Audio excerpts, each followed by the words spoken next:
Mike Probosi back on another In the Money Players podcast for Assiniboia Downs on Tuesday, heading into July now, Tuesday, July the 1st. And I got the mayor for July 1st. Sean Nolan is here with me, SPN, as we call him on horse racing Twitter. But Mayor, you are everywhere. And I know GB calls you the mayor, so we'll talk about that a little bit. But you're definitely familiar with Assiniboia.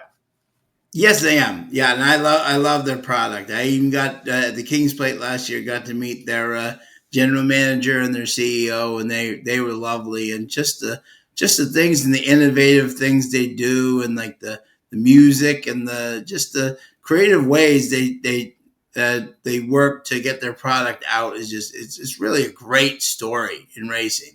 So I doing the show every Tuesday night where we get to show the races, on Trust the Profits. It's one of the few tracks in America, when you really think about this, very similar to the harness side. It's almost like a harness track, and the fact it's the same jockeys, the same trainers, the same horses, but you really get to know the colony, on all three levels, which I think is a very rare thing in thoroughbred racing, And you really get to know the names, the jockeys, the trainers, and I think that they've really done well with that. Yeah, competitive racing, and the handle has just gone up, and the pick fours, especially that $1 minimum. It's the best bet in racing. Yeah, I mean, and look, the pools. I know last week they were just slightly a little bit less, but still over 150,000. A couple of nights they were getting close to 200,000 at late pick four pool, with fields that aren't necessarily, full. So there's people that are firing Assiniboia, especially Tuesday, Wednesday nights. Yeah, and even they have one of the lowest takeouts in North America, and that really shows. I mean, it's worth playing. We always promote it highly because it's worth playing, especially with the takeout. Well, we're going to look late pick four, Sean, like we usually do. Starts in race number 4 on Tuesday. Yeah. 9:50 Eastern there. Yes. First race at Assiniboia, 8:30 Eastern, but maiden 7,500 claimers, 6 furlongs to kick it off. And we were talking a little bit offline that maybe some of these races, we might have to play a pretty big multiple for this pick 5 because there's some obvious horses. How are we going to kick it off? Yeah, and to me, I went with the inside horse Gopher. For Mike Taphorn and Noah Stevenson. And I was looking at these horses, and obviously I think the 6 Counter Command is going to be bet as well. And both of these horses are dropping from maiden special. The one just missed last time as the controlling speed. The 6 dropping down with Hewitt on who is interesting. Elton Dickey keeps using Hewitt, who is 1 for 30. But he keeps the horse on this horse. What I like about this horse, and this is an interesting angle, Mike, for the people who don't know. Sometimes what I like to see is, look at this. The horse runs on June 11th, right? And then and comes in second, but he works out the next week, June 18th, 4 furlongs and 5 out of 12. Not all the horses are able to work out throughout in the middle of races. So this shows this guy is pretty much on his game, so I like that factor. I've won many times with that factor. So I was the one. I think the 6, I really think it's between those two, and then maybe a long shot Midnight Cheer on the outside for Gardapi and Knights, who are 23%. Maybe this horse can pick up the pieces if both of them stop up in the front. Maybe they get in a battle. But I was 1, 6, and 7 here, but I'm really focusing kind of on the 1. Yeah, and I understand the 1, and he got the drop last time, and he had faced strictly straight to 2s and 3s, and faced older last time. Tried the front, had an outside post, and just got picked off late. He was betting that spot, so I'd imagine that the tactics going to be very similar here. I just think maybe the 6 might be a little bit faster. I know you mentioned that Hewitt's 1 for 30, but he's got 9 shares. So I mean, he's putting his horse in good position. If you have 2 seconds, 3 thirds, I mean, he's just not getting the W's here. So I think that he has a very good possibility to get one with this horse. If you look back, that June 2nd line, that was a decent race there against Bottle Caps. Sure. And the second place finisher came back to win out of that race. And then last time, I just think that maybe got stuck in chase mode a little bit. This is a drop. It's going to be right off, I would think, the speed of the one, and it's going to have every chance. So I thought that Sure. one, definitely, like you mentioned, a must-use there. I'm going to try the 3 also, though. Marvelous Mark. I liked this horse last time. Shipped it from Turf Paradise and had a few figures down there. I know 0 for 10, but the barn's going pretty well here. And showed up to the track, took a little money last time, and just ended up an even 5th in there. So now you get a drop. Maybe this is the proper level for this horse, and probably will be at least at minimum 3rd choice in this race, and would play certainly very well in this pick 4. And a lot of these pick 4s certainly have been starting off with pretty big prices. Yeah, and if you just beat that one favorite or 2 favorites, you are getting paid. You know what I'm saying? So if that 3 could beat both of these 1 or 6, definitely you're already off to a fabulous start in the pick 4. Jump to race 5, and we're going 6 furlongs again, 2 life, a 10 acclaimers. And I thought that this was a 2-horse race in here. The 6 Lemon Twist looks pretty obvious to me. 2 straight second-place finishers up close. Lost a big walk last time. That was a pretty big full field there. There were 10 horses in there, and this horse was wide, dueled the whole way around, got picked off late. Had a similar trip going 5 furlongs, 2 back on June the 4th. This horse controls this race, really. Unless, one of these quarter horse types show up, I do think that, this horse should be on the front. It's going to be tough to catch. If I were to take a horse maybe to back up with, it would be the 2 Distinct Tail. 3rd back, this horse a closer and comes out of that race last time. Well, it was 10th early. Wasn't going to get much from that spot, but rallied and just got beat 3 lengths in there. So, and took no money in that race whatsoever. I do think that this horse fits versus these horses a little bit better. This is an easier bunch than that one was. There's a couple that were in there, but I think this horse plays well. So if it's not going to be the 6, I think it's most likely the 2. What say you? Yeah, I'm with you. This all goes through the 6, Lemon Twist. But I'm going to go for a little bit of an upset. Not an upset, she's 3-1. And that's the 3, Luca Gracie. Look at this. The 6 has got speed. The 4 has got speed dropping down into claiming. The 7 has shown an ability to go out to the lead. There's a couple of horses in here who actually show some early speed. If they could even get the 6 up there, Luca Gracie, look at Pruitt, who is Lisa Pruitt's daughter, right? I know she's 2 for 31, but she's been getting in the money. And this horse, this is what I love about this horse. Worked out May 23rd, May 28th, June 4th, June 15th. This horse has been on the track and hasn't missed any time. And I like the fact that Jason's bringing this horse up. The horse loses 12 pounds and gets Pruitt. If there's enough speed up there, I think Luca Gracie, just like she did when she won her last race, Pruitt, she could be flying and I think she'll go off at like 9-2, 5-1. I think she could be value behind Lemon Twist. So I'm going to have to use 6-3, and then I like your 2 right behind it. So any thoughts on the 3? Most of the races are on the grass. That Lone Win was on the turf. Lots of shares on the grass. Does that concern you? For the last 2 years and really never sees much dirt racing. But the dirt races that he does have, the figures line up similarly. So do you think that maybe the dirt's no issue?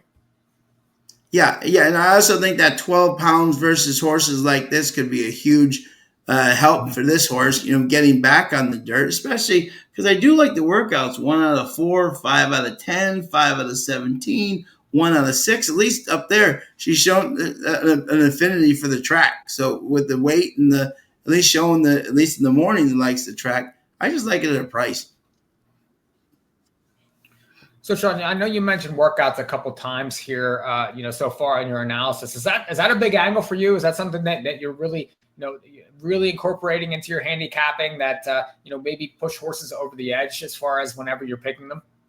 Yes, up there it does, because I think it shows, like if I see one horse, like let's say works out in April, then works out like May, like 31st, like April 1st, and then May 31st. What happened those 5 weeks? Why was it sitting for 5 weeks and then didn't work? Then I'll be like, well, maybe this guy's not the most sound right now. But if I see a horse that's working every week, or in a case like in between races, I think you got a pretty strong. The trainer thinks you got a pretty strong, solid horse there, and that definitely in the Assiniboia. Not as much in the big tracks, you know what I'm saying, but in the small tracks, I think that those little angles pay huge dividends at a track like Assiniboia. Yeah, speaking of trainers, real quick too, Sean. Jerry Gorneau came back last week, and we know the story with him and the fact that he was leading trainer for several years here, and then obviously had the suspension. Now he shows back up. Has two wins already since returning. Just give a little thought about him. Obviously, he sends them out live. He has one in here, the one horse that shows up with a top jock. So that might be one that maybe you might want to throw on a backup ticket. Oh, absolutely, absolutely. Right now, they throw him out at your own peril. Right now, I mean, last week he had in the last race he had the favorite that just absolutely just torched the field, and then last week won again. All his runners are running.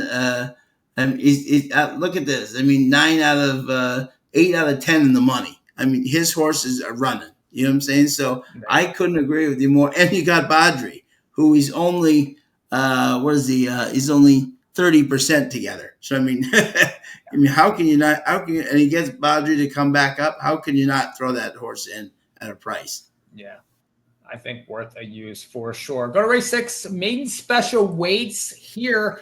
Sean, there's a couple interesting shippers in the race, and you don't typically see horses with Oaklawn and Churchill lines, but the 4 Easy Tree 8s is in here. 1 to 2 morning line comes out of a restricted maiden special at Churchill into a maiden special at Assiniboia. But interesting with this one, he tends to get pretty far back. This is a 1-turn race. It's a sprint. This horse has been many 2-turn, mile of 16 type races. Can they get him going fast enough to beat these? Yeah, that's my major question. I mean, this thing's bred by Will Farish. I mean, come on, honor AP out of the First Defense mare. No, I will watch this one, and if it beats me, it beats me. I mean, even look at this. I mean, Keeneland, he worked 4 furlongs fast, 48 out of 50. Then goes to Canterbury, 3 furlongs fast, 5 out of 5. And now you're bringing it back out of 6, and you're claiming from Rob Atras. And you're bringing them up to Assiniboia. Now, maybe they've made the right. I always say that on my show that maybe they've met the right sandbox with the right group of friends, and they'll just be too fast for them. But no, I don't think going from a mile to a 6 furlong. I think this is one of those races where Murray Duncan wants to get him a race. It's looking for like those 7 furlong, 1 mile 16th stakes races. And I think this horse is just trying to get this horse a race before he goes to longer distances. So who you like in the race then? Are you going to go with the 2 who hasn't been out in a year?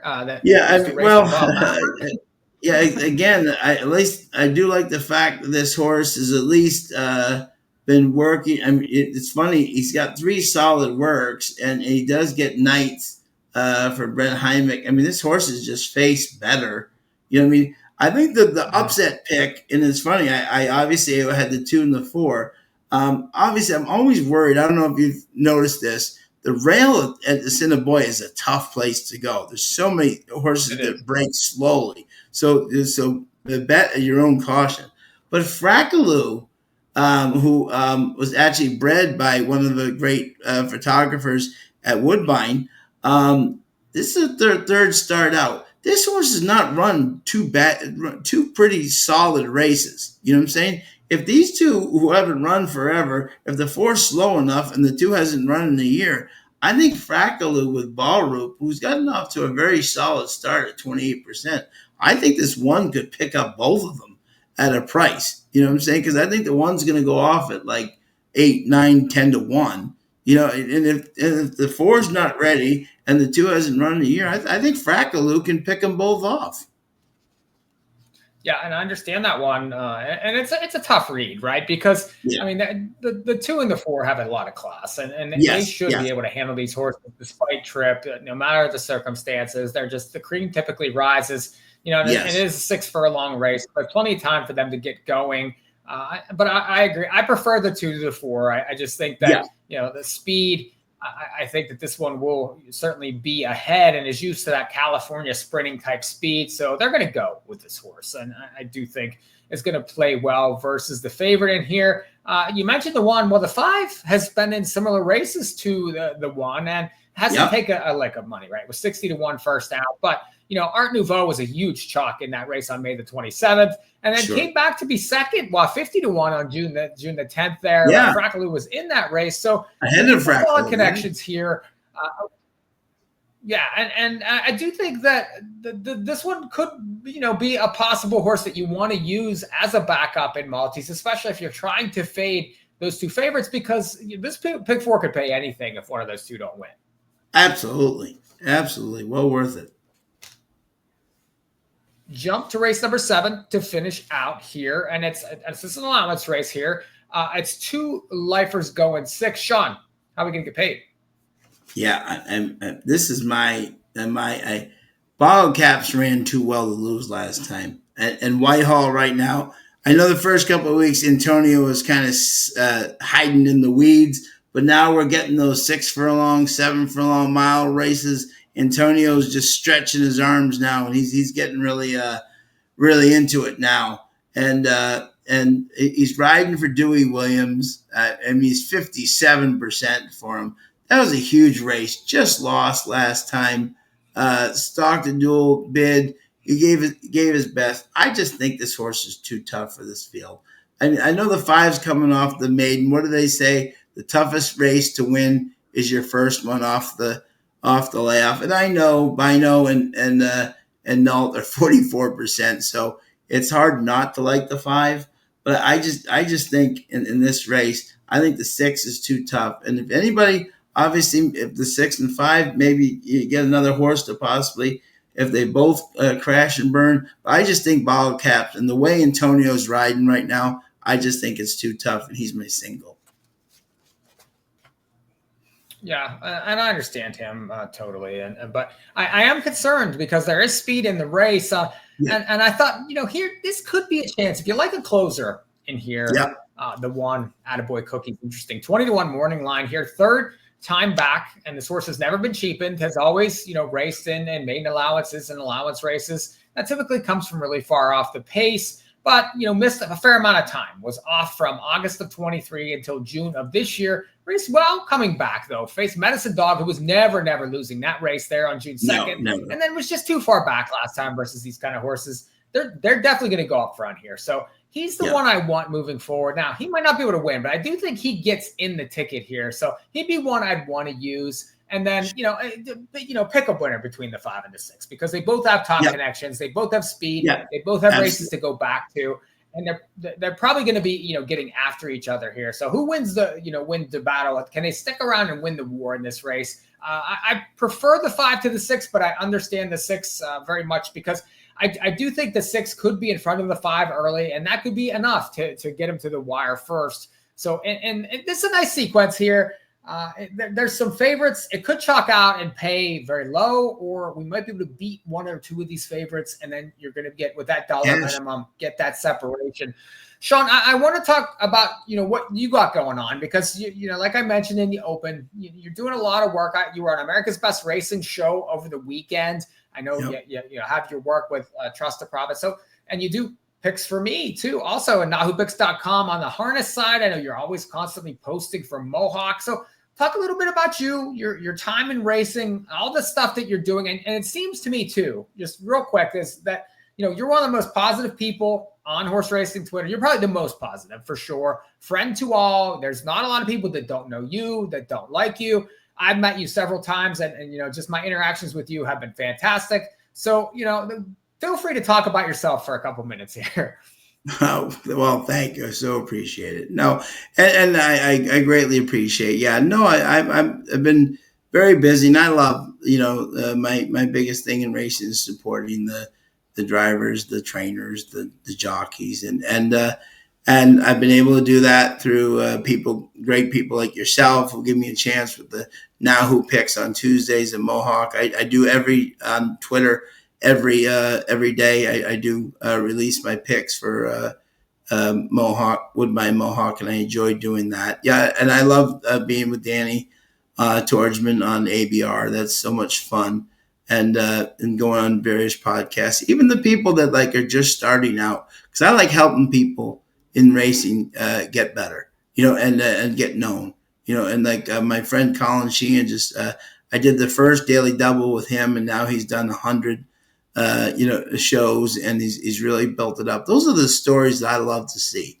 I love to help people get better, and through the lens and everything, if I can do that and get my voice heard, but also help people in the process and get their things more well known. That's what I really love about racing is working with other people and making racing better. So I've been blessed to have a lot of great opportunities, and I'm greatly appreciative of everybody.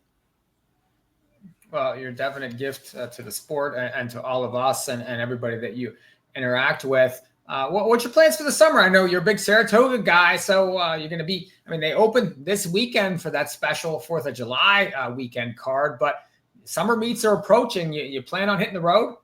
Yeah. So actually this weekend, our good friends at Centennial Farms, their horse Antiquarian, who is the baby of a preservationist who also won the Suburban, is trying to win just like his dad did this weekend with Johnny Velasquez. So I will be heading up 4th of July, first time ever at Saratoga. I'm very excited about that. I'll be back at Saratoga again for the Jim Dandy. Our good friend Junior Alvarado said a magical ride here with Sovereignty is most likely going to run in the Jim Dandy. And then I'm going up to see my other racing family up there in Canada, a little King's Plate and Woodbine Mohawk daily double. See my friends Chad and Randy and those guys. And, of course, Garnett, who is very proud that I don't say run anymore in harness racing. I'm a thoroughbred guy. I've always run. But what do you call it? But and even when I'm doing my write up for you, I'm like, don't write run. Exactly. Yeah. So I'm going to be heading up there, which will be exciting. And then we got a little Pennsylvania Derby down in the parks after that. So we got some exciting summer coming up. It's going to be a lot of fun. Yeah, you're a busy man, and definitely, take a look out for Sean at a racetrack near you. And if you see him, stop it and talk to him, because you won't be disappointed. He's certainly a fantastic guy to hang around, and he knows a ton about racing. He knows just about everybody in the sport. So, Sean, always great to talk to you. Really glad to have you here for Assiniboia. When can we catch your show tomorrow night, real quick? Yeah, Tuesday night, 8:30 on the Trust of Profits network on YouTube. You can go on there and click on the show, and they'll be on. I ironically will be at Fenway Park tomorrow night, so this is the one night I will be missing. But but definitely catch the show. It's fantastic. It's a great show. A lot of people join in, which is great. The great thing, just quickly, and this is what we love about our show, it's the crowd that talks in it that really makes the show. Like anyone can say who they like and what they like. We've really developed a huge crowd from Ireland, Canada, Australia. We have one guy who stays up in Ireland and like 4 or 3 in the morning, joins us every time. So it's a lot of fun, but it's the people that make the show really fun and make it go. And that's what we love, so tune in, say hello, let us know who you like, because you're important, just as important as we are. So. Absolutely. Well, Sean, thanks a lot for joining me. And this is perfect. You're here for me. Everyone will get your picks for tomorrow night. Yeah, exactly. So, and thank you so much for having me, brother. And thank you for all you do especially for the harness racing and just racing in general, man. Because your work is truly incredible. This man, I think, sleeps maybe twice a month. And but he gets some incredible stuff out from so many tracks. It's really remarkable to see. I'm just honored to be a part of it. Well, Sean's the best. This has been a production of Into Money Media. Check out Assiniboia Tuesday nights. Jumping on that late pick for lots of big things coming on the network. Saratoga this weekend. Check out the YouTube channel, the audio side. Join us for In the Money Plus. We'll see you all next time.